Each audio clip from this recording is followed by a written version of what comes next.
ไว้แล้วนะครับโอเคขอบคุณค่ะ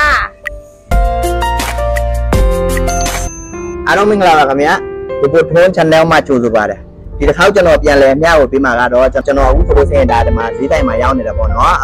FCB software နဲ့ဈေးတိုင်းတွေမှာပေါ့နော်ဈေးဝယ်စားတာဘယ်လိုဝယ်စားလဲဆိုတာကိုကျွန်တော်သင်ပေးမှာဖြစ်ပါတယ်နော်နောက်ပြီးတော့အခုဆိုလို့ရှိရင်ဒါကျွန်တော်ဈေးတိုင်းမှာရှိနေတာပေါ့နော်ဒီဈေးတိုင်းကတော့မြန်မာကုံစုံတိုင်းပေါ့နော်ဒီမှာဆိုလို့ရှိရင်မြန်မာပစ္စည်းနဲ့ပတ်သက်လို့ရှိရင်တော့အဆုံးရှိတယ်ပေါ့နော်ဒီဈေးတိုင်းကပမာရှိလဲဆိုလို့ရှိရင်ပေါ့မထုံဒီပန်းလေမြို့ရဲ့ဒီပန်ပါရက်ကွက်ပေါ့နော်ဒီတာယာယုံကားတာယာယုံရဲ့အစစ်တက်တဲ့ပေါ့နော်တလာထဲမှာရှိတယ်ပေါ့နော်ဒီဆိုင်လေးကကဲကျွန်တော်အခုပြမယ့်နီးလေးကဒီဆိုင်မှာပေါ့နော်ဈေးဝယ်ပြီးတဲ့ချိန်ရလို့ဆိုလို့ရှိရင်ကျွန်တော်တို့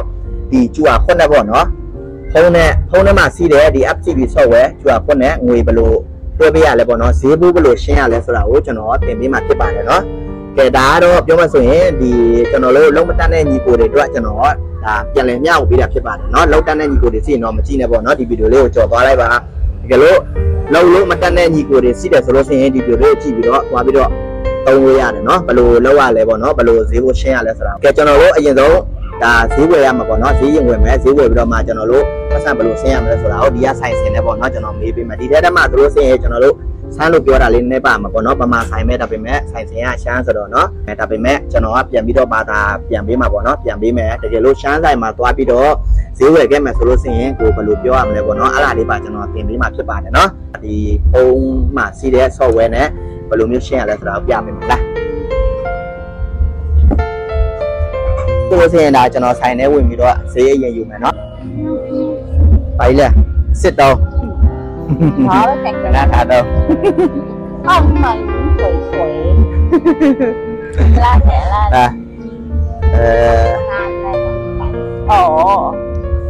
အရင်ဆုံးဘာယူရင်ကောင်းမလဲဆိုရင်လီမိုတီတစ်ထုပ်ယူမယ်နောက်ပြီးမဟုတ်တယ်ပေါ့နော်ဒီမှာဆိုလို့ရှိရင်ကာဖေတွေရှိတယ်နော်ကာဖေတွေ Sunday ရောင်းမှုကိုကာနော်နောက်ပြီးတော့ Sunday ဝါရောင်းနေSuper Coffee မဲ့ကလုံးရှိတယ်ပေါ့နော် ပတ်နှုတ်မဟုတ်တယ်လည်းရှိတယ်နော်ကလုံးဒါမှဆိုရင်အစုံပဲပြီးရင်ဒါပဲယူမယ်နောက်ပြီးရင်ကွန်တီကွန်းတွေလည်းရှိတယ်နော်ကွန်တီကွန်းတွေလည်းရှိတယ်ဒီမှာဆိုလို့ရှိရင်မုတ်တစ်ထုပ်ယူလိုက်မယ်နော်မုတ်တစ်ထုပ်ယူလိုက်မယ်မှာဆိုရင်တရားလုံးရှိတယ်မမားတွေရှိတယ် spicy တွေလည်းရှိတယ်နော်ဒီမှာ spicy လည်းရှိတယ်ပမာပူလည်းရှိတယ်ပေါ့နော်ပမာပစ္စည်းဆိုလို့ရှိရင်နော်နောက်ပြီးလို့ရှိရင်ဒီမှာပဲလက်ဖွင့်ပဲလည်းရှိတယ်နော်ပဲယူမယ်ဆိုဒါတော့အထုပ်ကြီးဆိုလို့ရှိရင်တော့နည်းနည်းဈေးများတယ်နော်ထုတ်သားလေးဆိုရင်ကျွန်တော်တို့ထုတ်သားလေးဆိုရင်20ပဲထုတ်သားထုတ်ယူမယ်ဒါလက်ဖက်6ရှိတယ်နော်သားတူလည်းရှိတယ်မြေပဲလည်းရှိတယ်နောက်မြေပဲတွေလည်းရှိမယ်နောက်ပြီးတော့ကျွန်တော်တို့ဒီမှာဘယင်မနော်ဘယင်မလက်ဖက်တုပ်လည်းရှိတယ်နောက်ပြီးတော့ပွဲတော်အုပ်ဆိုရင်ဒါဆိုရင်ထုတ်ချီနော်ထုတ်ချီဆိုရင်ဒါထုတ်ချီလည်းရှိတယ်နောက်ပြီးတော့ထုတ်သားလေးလည်းရှိတယ်ဒါကတော့ယူဇနာနော်ယူဇနာလည်းရှိတယ်ဒါပွဲတော်အုပ်ဆိုလို့ရှိရင်ထုတ်သားလေးလည်းရှိတယ်နော်20တန်ထုတ်သားလေးရှိနောက်ပြီးတော့ရှူဆဲလည်းရှိတယ်ဒီမှာရှူဆဲဝယ်မယ်ဆိုလည်းရတယ်နော်ဒါဆိုရင်ကျွန်တော်ဘယင်မတစ်ထုပ်ယူလိုက်မယ်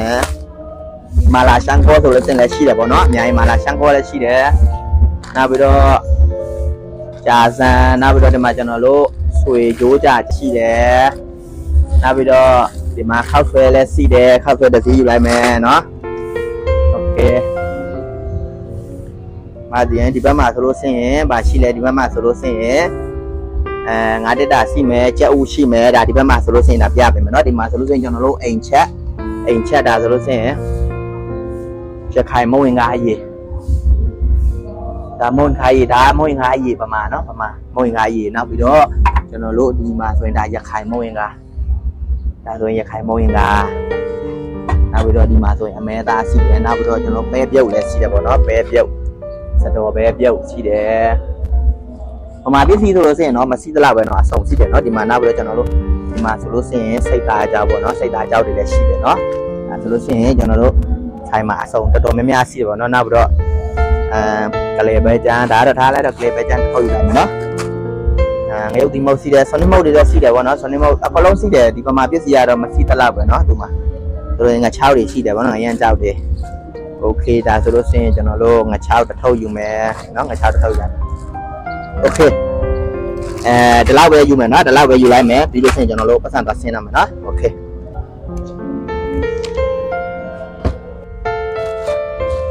แกนได้ไหมครับ สแกนได้จ้านี่ QR code อยู่ตรงนี้ทั้งหมด170 บาท ผมสแกนเลยนะครับสแกนตรงไหนครับ สแกน QR code ตรงนี้เลยค่ะทั้งหมด170 บาทโอเคเนาะก็ลงပေါင်းဆိုလို့ရှိရင်100နဲ့90ကျတယ်100နဲ့90ကျတဲ့ဥစ္စာကိုဒီမှာပေါ့နော်ဖုန်းနဲ့ဆင်းရမယ်သူ့ရဲ့ QR code ပေါ့နော်အဲ့ဒါကိုကျွန်တော်တို့ဖုန်းနဲ့ဆင်းမှာဖြစ်ပါတယ်ဟုတ်ကဲ့เนาะကျွန်တော်တို့ QR code နဲ့ရှင်းလို့ရတယ်ဆိုတော့ QR code နဲ့ရှင်းဖို့အတွက်ကိုအရင်ဆုံးကျွန်တော်တို့ဒီ FCB software ထဲဝင်လိုက်မယ်เนาะဝင်လိုက်ပြီဆိုလို့ရှိရင်ခဏတုန်းကကျွန်တော်တို့ QR code နဲ့ရှင်းဖို့အတွက်ကိုကျွန်တော်တို့ဒီအပေါ်မှာเนาะဒီနေရာလေးနှိပ်မယ်เนาะအဲ့ဒီဥစ္စာကတော့ဒါကိုကနေပြီးတော့သူ့ပတ်စံဆင်းပြီးတာပေါ့เนาะဒီဘက်ကျတော့ဒါကိုသူများနေပြီးတော့ပတ်စံဆင်းမယ်ဆိုဒါလေးနှိပ်ရင်ကိုစာသူ့ပြတာပေါ့เนาะဒါဒီဘက်ကျတော့ဒါကိုကပတ်စံရှင်းပြီးမယ်ဆိုတော့ဒီနေရာလေးနှိပ်မယ်เนาะနေရာလေးဝင်လိုက်မယ်เนาะဝင်ပြီးလို့ဆိုလို့ရှိရင်ခဏတုန်းကသူပြတဲ့ဒီ QR code လေးကိုကျွန်တော်တို့စကင်ဖတ်လိုက်မယ်เนาะကျွန်တော်တို့ဒီလိုမျိုးเนาะဒီလိုမျိုးဒါ QR code နဲ့ဝင်လိုက်ပြီဆိုလို့ရှိရင်ဒီမှာရှိတဲ့ဒီ QR code ကိုကျွန်တော်တို့ဒီကောင်နဲ့စကင်ဖတ်လိုက်မယ်เนาะတော့နဲ့စကင်ဖတ်လိုက်မယ်ဒီโอเคစကင်ဖတ်ပါဆိုလို့ရှိရင်ဒါကျွန်တော်တို့ညီကိုတွေရဲ့ဖုန်းမှာဒါ FCB ဟိုဘယ်လိုပြောမလဲဟိုတာပေါ့နော်ဒီလေးဝက်နံပါတ်ခန္ဓာနဲ့အဲ့လေးဝက်နံပါတ်6လုံးထည့်ပေးရမယ်နော်အဲ့လေးဝက်နံပါတ်6လုံးဒီမှာနှိပ်ရမယ်နော်ဒီနေရာရောက်ပြီဆိုလို့ရှိရင်လေးဝက်နံပါတ်6လုံးရိုက်လိုက်မယ်နော်အဲ့ဒါနှိပ်ပွားဆိုလို့ရှိရင်လေးဝက်နံပါတ်6လုံးရိုက်ပွားဆိုလို့ရှိရင်ဒီလိုပေါ်လာပြီနော်ပေါ်လာစင်ဒါသူ့ရဲ့ဘာနံပါတ်ပေါ့နော်ဒီနေရာမှာသူ့ရဲ့ဘာနံပါတ်သူ့အော်တိုပေါ်မယ်နော်ဒီလိုပတ်သက်နေရမှာနှိပ်လိုက်နှိပ်ပြီးခဏတုန်းကကျွန်တော်ကဈေးဘိုးဘလောက်ပေးရမယ်100နဲ့80ပေးရမယ်နော်190တဲ့ဟို3ည190ရှိဖြစ်နေနော်ခဏလေး190ပေါ့နော်ပေးရမယ်ဆိုတော့ကျွန်တော်190နှိပ်မယ်နှိပ်လို့ရှိရင်ဒီအောက်ကအမှတ်လေးနှိပ်လိုက်မယ်အမှတ်နှိပ်လိုက်ဒီပြာလေးပေါ်လာမယ်နော်ဒီအောက်ကကျန်းအောင်လေးဒီအောင်လေးပေါ်လာမယ်ပေါ်လာပြီဆိုရင်ကျွန်တော်တို့နှိပ်လိုက်မယ်နော်နေရာလေးထပ်နှိပ်မယ်နော်နှိပ်လိုက်ပြီဆိုလို့ရှိရင်နော်ဒီမှာထပ်ပေါ်လာမယ်နော်သူ့ရဲ့နာမည်နဲ့ပေါ့နော်သူ့ရဲ့ဟိုစားချက်လက်ပေါ့နော်ပြည့်စုံမပြည့်စုံပေါ့နော်ပေါ်လာမယ်ဒီလိုပေါ်လာပြီးနောက်တစ်ခါထပ်နှိပ်မယ်နော်โอเคဒါဆိုလို့ရှိရင်တော့ဒါတွဲပွိုင်းပေါ့နော်ဒီမှာရှိကျွန်တော်တွဲထည့်ပြလိုက်မှာ190ပါနော်ဒီမှာဟောနော်ဒါတွဲလိုက်ပေါ့နော်ဒါဆိုလို့ရှိရင်ပြီးသွားပြီပေါ့ဒါဆိုင်စင်ကိုမေးလိုက်ပေါ့နော်ဒီလိုလွှဲပွိုင်းဆိုဆိုင်စင်ကိုတပ်ပြရမှာဖြစ်ပါတယ်နော်မပြီးသေးဘူးနော်ဆိုင်စင်ကိုပြလိုက်ပတ်စံဝင်လာပေါ့နော်ရလာပေါ့ဒါလေးတော့ပြလိုက်ပြပြီဆိုလို့ရှိရင်ဒါကျွန်တော်တို့ဒါရပြီပေါ့နော်ဒီဘာနဲ့တွဲနဲ့နေလေးကဒါ